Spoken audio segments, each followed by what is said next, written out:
കുവൈറ്റിൽ വൻ ലഹരി മരുന്ന് വേട്ട. 12 മില്യൺ ദിനാർ വില വരുന്ന മയക്കുമരുന്ന് ഗുളികകളാണ് കുവൈറ്റ് കസ്റ്റംസ് പിടിച്ചെടുത്തത്.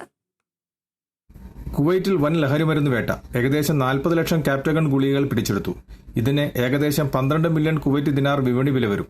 ക്രിമിനൽ സെക്യൂരിറ്റി സെക്ടറിന് കീഴിലുള്ള general department for drugs control, general department of customs, general fire force എന്നിവയുടെ സഹകരണത്തോടെ ഒന്നാം ഉപപ്രധാനമന്ത്രിയും ആഭ്യന്തരമന്ത്രിയുമായ ഷെയ്ഖ് ഫഹദ് യൂസഫ് സൗദ് സഭയുടെ മേൽനോട്ടത്തിലും നിയന്ത്രണത്തിലുമായിരുന്നു നടപടികൾ. സൂചനകളുടെ അടിസ്ഥാനത്തിൽ ചരക്ക് കുവൈറ്റിലേക്ക് പ്രവേശിക്കുന്നതും സഞ്ചരിച്ച വഴികളും നിരീക്ഷിച്ച് പിന്തുടർന്ന് പിടിക്കുകയായിരുന്നു. വെള്ളം ശുദ്ധീകരിക്കുന്ന പൈപ്പുകൾക്കുള്ളിൽ വളരെ തന്ത്രപരമായി ഒളിപ്പിച്ച നിലയിലായിരുന്നു ക്യാപ്റ്റഗൺ ഗുളികകൾ.